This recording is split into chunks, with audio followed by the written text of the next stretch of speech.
Welcome back, Warrior Nation. This is Nile Harris with the Nile Speaks blog. And in today's video, I am sharing 5 signs that you may be addicted to pain. Now, can you even be addicted to pain? You absolutely can. You can be addicted to all sorts of things, and pain might be flying under the radar. But before we get started with 5 signs that you may be addicted to pain and what you can do about it, please take a moment to like and share this content if you find it useful. Join me at I'm Nile Harris on Twitter, Instagram, Facebook, and you can also find me on LinkedIn at Nile Harris. And let's dig into the 5 signs that you might be addicted to pain and what you can do about it. And I want you to stick around till number 5 because this is one we do constantly. I know I did it a lot, and it's one that sort of flies under the radar, if you will, of signs of addiction to pain. But when you hear it, you will know it. Let's start off with talking about my model of growth. And when I coach people through to make the jump, I talk about making the jump to the other side of fear and foolishness. And fear is the things that are in our minds that we think about ourselves, our self-limiting beliefs, how we compare ourselves to others, what we think we can't do, just the narratives and the stories that we tell ourselves about ourselves, typically in comparison to others, but also what we heard or observed. Foolishness is how those fears manifest. And those fears can manifest through multiple ways. We can lash out, we can become isolated, we can become in a constant state of fight or flight, or we stay stuck in situations we don't want to be in, or we say that we're gonna run off and we're gonna do things that are not in our best interest, or we stay locked in habits that don't serve us. That's how foolishness can show up in our lives. And it's important to understand this dynamic when I talk about being in the jump zone. When you are in the jump zone, you are leaving the comfort zone, but you haven't quite jumped yet.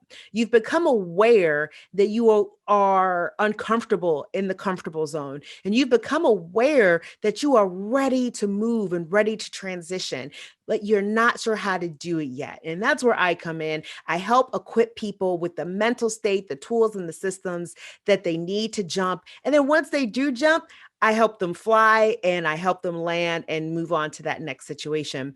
And what can keep us stuck in fear and foolishness is pain. And it can be an addiction. Now, when something is an addiction, just generally speaking, understanding how the brain works at a high level, our brain centers, our reward centers of our brain will release happiness hormones. Now, it does not matter if the action is serves us or not, if it's good for us or not. For example, let's say you don't do really well on a presentation at work. You come home and you head straight for a bottle of wine and you drink that half a bottle. Your reward center says, great, I feel better. But did having a half a bottle or a whole bottle or whatever you chose, did it serve you? Did it make you feel better? Yes. But did it make you healthier? Did it have a decline on your health? Maybe. So when we become addicted to something, we become addicted to triggering that cycle, that loop in our brain. And I call it the habit loop, where we are triggered by something and that trigger is centered on a craving, an emotion, and then there's an action, and that action releases dopamine or whatever other happiness hormones, and then the cycle repeats. The same thing can happen with pain because it's a pain that we know, because we're familiar with it, because it's been this way for so long. Well, it's been like this since I was 8, or I've been working at this company for 12 years and it's always been this way. Or I can't go to that other company because I don't know what's going on over there. I know what's going on over here, or I have no choices. There are all sorts of reasons that we remain stuck. And one of them is an addiction to pain because Our brain has a negativity bias and it will focus on the negative. So here are 5 signs. Let's just get started with the 5 signs that you might be addicted to pain and what you can do about it. The first sign is that you compare and then get angry. I kind of call it compangry. I don't know. I don't know if that's going to catch on. What I mean by that is you might go to Instagram or you might go to LinkedIn. This is a real popular one I hear about. LinkedIn, someone posts that they received a promotion or they're moving to another company, got a new job after looking for about a month, and you've been looking for a job for 3 months, or you've been angling for a promotion at work for 3 years and you still haven't gotten it. Then you go out there and you're looking and you're scrolling and you are comparing your your struggle to somebody else's highlight reel. You don't know if that person was really searching for a job for 3 weeks. They could have been searching for a job for 3 years, or they might not have had a job for 3 years. You don't know what people's valleys are. You're just seeing their peaks and comparing their peaks to your valley. What you can do, first of all, embrace that you are a unicorn. Just stop comparing. If you need to stop scrolling on Instagram or Twitter or whatever, or LinkedIn, do that.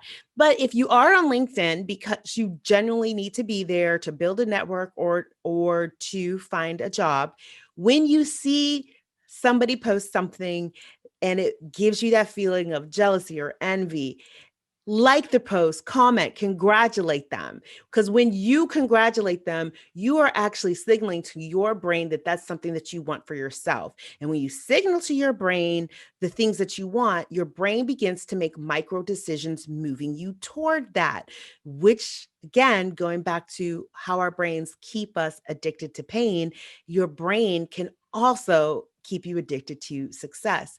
Embrace that you're a unicorn. You have a specific gift. Find out what that gift is. If you know what that gift is, amplify that gift. Go on LinkedIn and start amplifying some of your own peaks. Number 2 sign that you are addicted to pain, you attribute other people or circumstances for your stuckness. I can't start my business because I don't know enough yet. I can't go for that promotion because I don't have 100% of the qualifications. I can't do this because this person doesn't like me. We have infinite choice.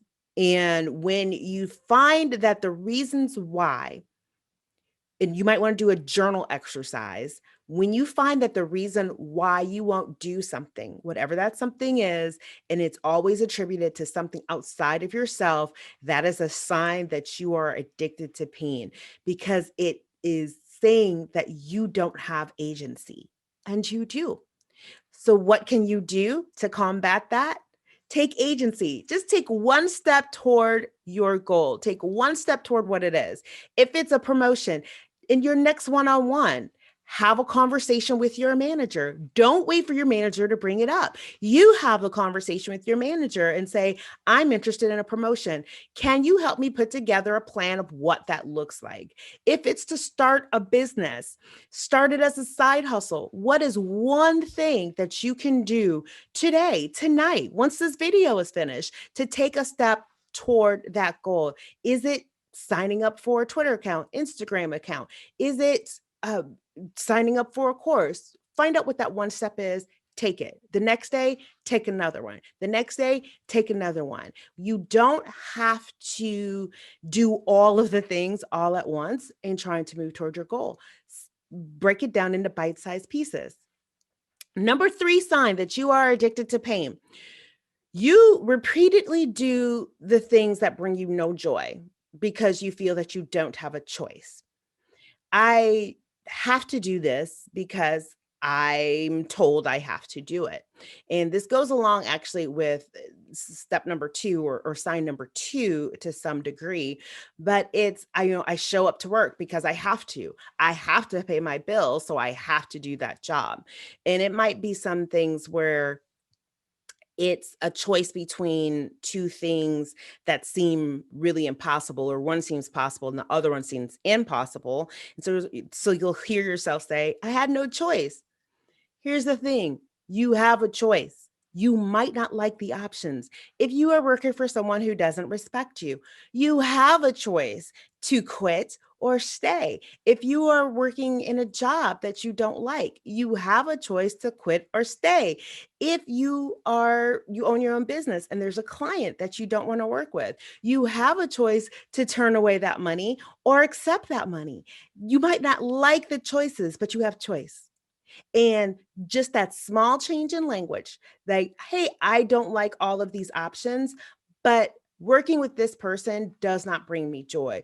Or doing this particular part of my business, I don't like it. And so I'm going to give it up. I'm not going to do this part of my business anymore. Even though it brings in a lot of revenue, I'm going to figure out a way to replace that revenue.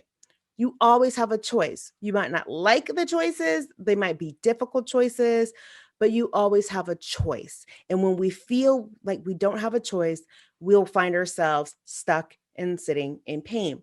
Number 4 sign that you are addicted to pain, you blame the devil you know versus the devil you don't. This is a phrase that keeps people stuck day after day, week after week, year after year. I used to use this phrase. Well, I don't know that company, or I'll have to start again from the bottom. I don't know those people. I know that this manager is like this. I don't know what that manager is like. I know that this city is like this. I know this city. I don't know that city. So I can't move to that city because the devil I know is better than the devil I don't. Well, here's the issue with that phrase. What if the next thing is not a devil? What if the next thing is not that bad? It's just an overwhelmingly negative way to look at it. And here's the thing. So let's say I was there. I quit a job that no longer served me. It no longer sparked joy. I didn't share the same values with this company anymore. There were just a lot of things. So I went to the next opportunity, right? Now I could have said, well, the devil I know is better than the devil I don't. Now here's the thing. I went to the next opportunity, and can I tell you, the devil there was worse than the devil I left. Sure, but here's what I learned. I could leave that next opportunity and go to the next one, which is what I did, because it wasn't right. It wasn't a fit. It didn't spark joy. Well, okay, I want to be someplace that sparks joy. I want to be someplace that uses all of my skill set. You can do that. But if you're like, well, I'm going to stay here because I don't know what's over there, I don't know what's over the horizon, you're assuming that there's something bad over the horizon. Shift that mindset, right? This is what you do. Shift that mindset.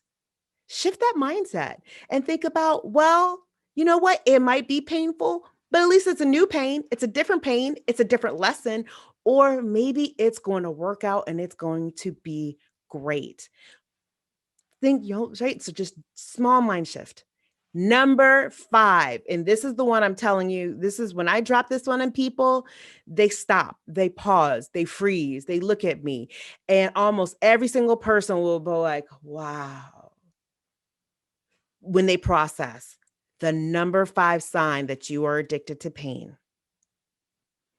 You hold on to expectations, even though the source, even though it is the source of your emotional strife.